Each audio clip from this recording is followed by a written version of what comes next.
Hey, looks like we're live. And it's been 2 weeks, and here I am, I'm back.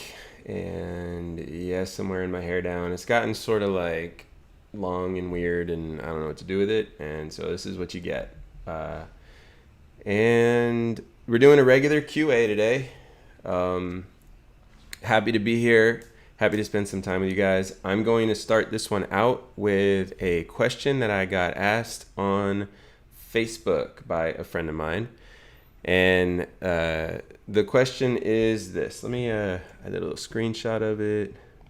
Let me find it and then pop it up on the screen.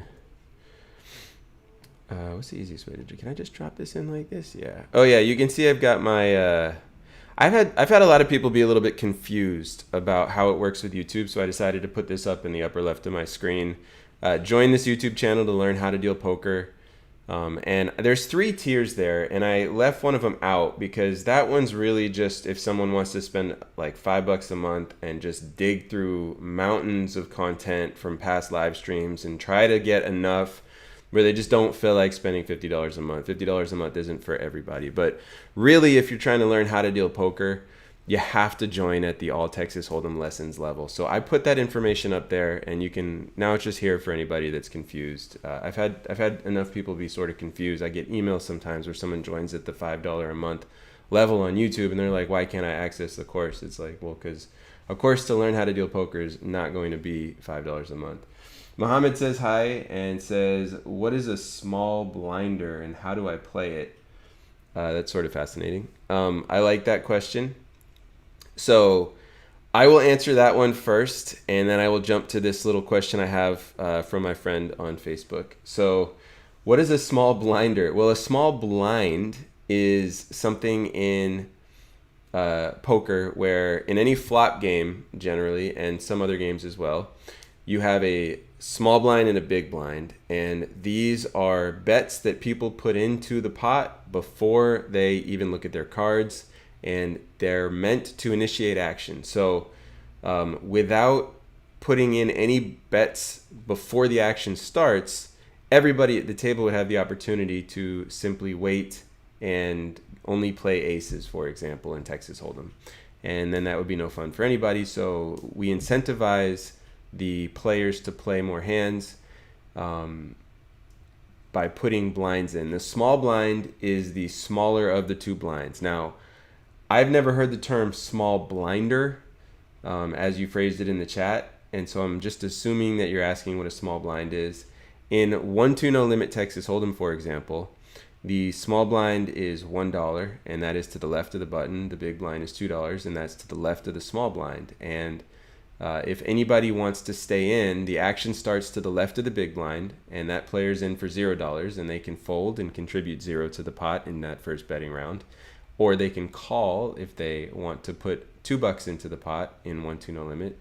And then, if someone else raises, then they'll have a decision to make whether they want to match that amount or raise or anything like that. Or they can raise, in which case they increase the amount of the bet. So this is pretty basic stuff for how Texas Hold'em works.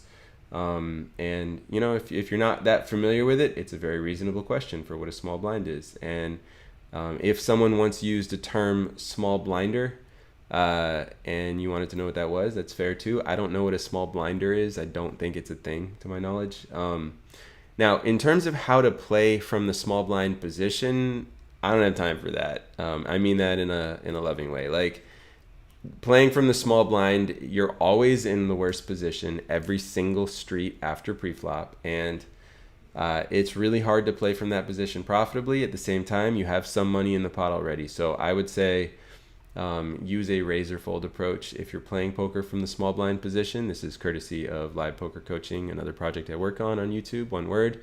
And Michael Lockey's advice is generally to play a raise or fold approach from that position, using a strategy, knowing who your opponents are, what position they raise from, and how to play post flop as well. So I don't really know if I answered your question. I'm happy to hear whether or not I did, and I'm going to now go to this question I have on the screen here that says, as my official go-to ruling guy, I have a good one for you. Player A bets $6, one red chip, one white chip. Player B raises to 12. player A throws out 2 red chips saying nothing, leaving 16 on the table. The question is, raise to 18 or a call of $12. So the first answer I have to this question is not every single house is going to interpret this the same. So I'm going to sort of lean toward what I consider to be the most professional way to answer this, which would be going with the already established high-end Tournament Director Association rules as they would do it. So the TDA in this case, as it's known, would say when the player throws out the 2 red chips, would one of those chips alone have been enough for the call? And if none of those chips alone are enough for the call, then the second chip that goes into the pot ends up being a call because it is required in order to make that a call, and it's considered an oversized chip rule. And in this case, if the player throws in just one of those 2 red chips, they have the same value, so it doesn't matter which chip we're talking about here. If they throw in just one of those 2 red chips, then that's only going to be $11. So therefore, that's not enough to call. And when they throw the second red chip into the pot, that is essentially an oversized chip call. It doesn't matter if it's done in one motion with both of those 2 red chips, or if it's done in 2 separate motions, it would be the same thing. Now, if it's done in 2 separate motions, then they're forced to call because of a separate rule as well, which is a string bet rule, where they can't put chips into the pot and then change their action, right? So they'd be forced to call because of that too. But in this case, that does actually fall in the oversized chip rule according to TDA rules, where the person, even though they're using multiple chips, that's not what the TDA is looking at here. They had $6 in the pot already. They threw out 2 red chips. That puts it to a total of 16. But if you remove either of those red chips that you just threw into the pot, there's not enough for the call. So it is an oversized chip. And that does end up meaning that it's a call. So hopefully that was clear to everybody. And hold on. And right now I'm going to respond to, I didn't actually respond to him on Facebook. I'm going to respond to him on Facebook and say, oversized chip rules, see TDA rules. Removing one of those red chips does not leave enough to call, so it's a call. And there's the answer. Cool. Well, that was good. And where is this? It's right here, I think. I want to pull this out. So if anybody's joining right now and you don't know me, my name is Mark. I am known on I'm known on YouTube as True Poker Dealer. I'm also known on True Poker Dealer as True Poker Dealer. And I have been in the casino industry since 2007, and I have been around poker since before that. And I've helped thousands of people become poker dealers, mostly through YouTube, but also in person. And it's been a really fun ride, and I am here right now to answer questions and sort of spend some time with people who enjoy my channel. And yeah, this is something I wasn't here last week. I was actually in Orlando with my kids for my 7-year-old now. He's 7. My youngest one is 7, and it was his birthday. And so we had a good time in Orlando, and I was not able to jump on and do a live stream then because of that. And here I am now, ready to field some questions. I've had some emails that I haven't gotten a chance to look at recently, so I don't see any questions in the chat right now, so I'm going to jump to my other source of lots and lots and lots of questions. I did get an email from somebody recently saying that they haven't dealt in 20 years. They're in the Dallas area, and they just wanted to sign up for a one-on-one refresher session with me. In order to help them pass an audition. They felt sort of nervous. I mean, 20 years is a long time. Kevin says, good to see you again. Good to see you too, Kevin. For anybody that wants to know, I will be at Texas Card House dealing poker. I'm going to be putting my hours in the next 3 days. So if you want to see me and say hi, I will be at Texas Card House for the next 3 days. And the supervisors don't know this, but I'm going to request to stay because I haven't worked as much lately, so I'm going to see if I can put in some longer hours. So By the end of Friday, if you see me, I might be a little tired, but it's going to be one of those tires that feels good, you know, putting those hours in and being happy about it.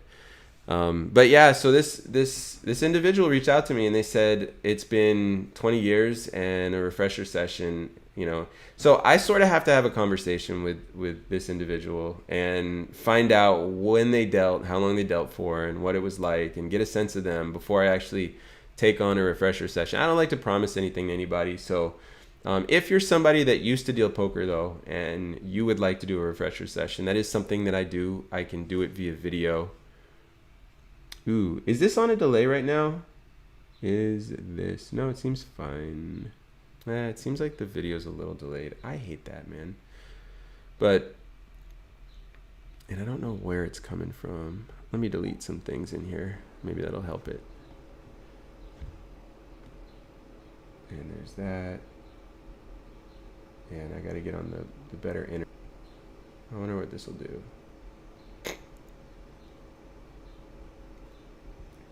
Let's see. Maybe this is better.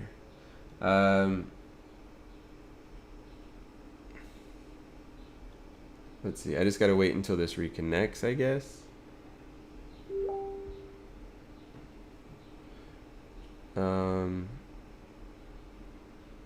Let's see. Am I back? No, I'm not back yet. Now it seems like we're getting there.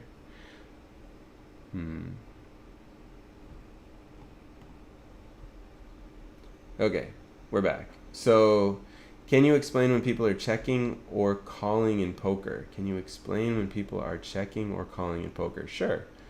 So, in poker, there are betting rounds that take up this is a little bit more on the basic side, but it's still a question that, you know, I never know what stage of learning how poker works somebody's at. So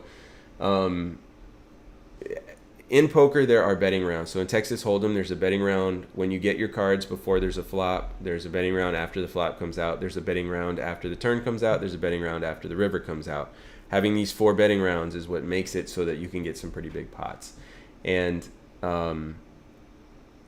when there is someone who has made a bet and someone else puts in an equal amount to the amount that they have bet, that's called calling. So if I bet $10 on the flop and you put $10 into the pot, you have called my $10 bet.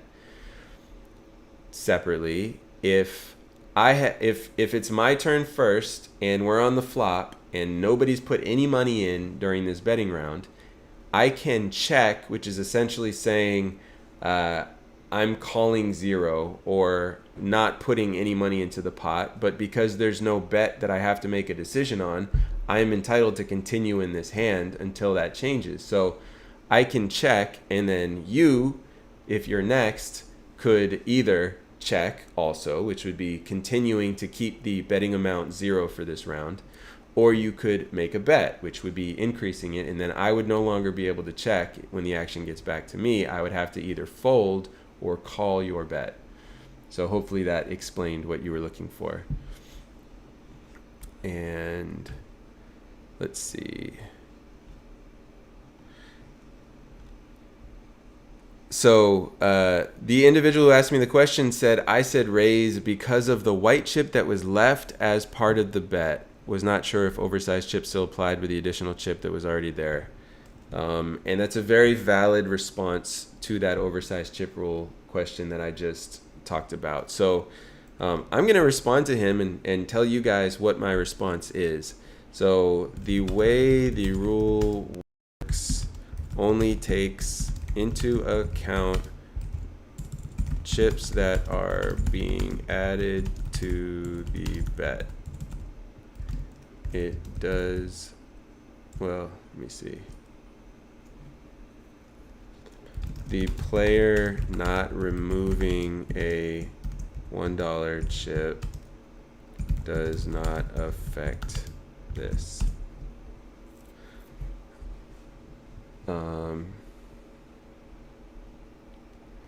Let's see. So next question. Vardanus says, how do you know when you should 3-bet, call, or fold? So that's an interesting question, and it's a poker playing question.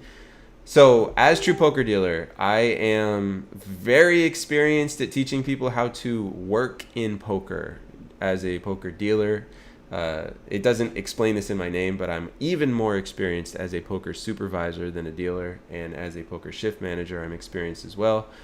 And I'm also experienced in training the brush and chip runner type positions as well. I am not officially experienced in training people how to play poker, although my other YouTube channel, Live Poker Coaching, one word, is something that I have gained a lot of insight into. So I'm going to try to answer your question from the perspective of what I have learned from Poker Pro Michael Lockey in the Live Poker Coaching YouTube channel. So the first thing that I'll say about 3-betting is 3-betting is a very valuable thing to learn how to do in order to take control of a pot, in order to create a little bit of variance, in order to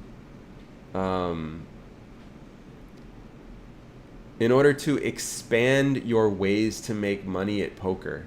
But understanding exactly when to 3-bet is in itself an incredibly complex thing. So I would say, I mean, I'm going to plug my other channel. We have currently about 50 videos. This is a YouTube channel. We have about 50 videos. We haven't tried to blow it up yet. We're just laying the foundation and building it before we really get to it. But there are so many 3-bet call and fold examples that Michael Lockey breaks down every single decision from these hands very, very cleanly. And I suggest that you sort of start there. For me, I like to 3-bet in scenarios against players who I either have a good understanding of how to extract value from, or if they're pros who have more of a wide range, most likely, and I feel like I can take advantage of that. Isaac says, nice man, that was a very good explanation. Appreciate it. And then asked, how old are you, and does a poker dealer get good paid? I am currently 39. I started in the casino industry at about 25. I know people who have started in the casino industry at about 18. And yes, poker dealers do get paid very well.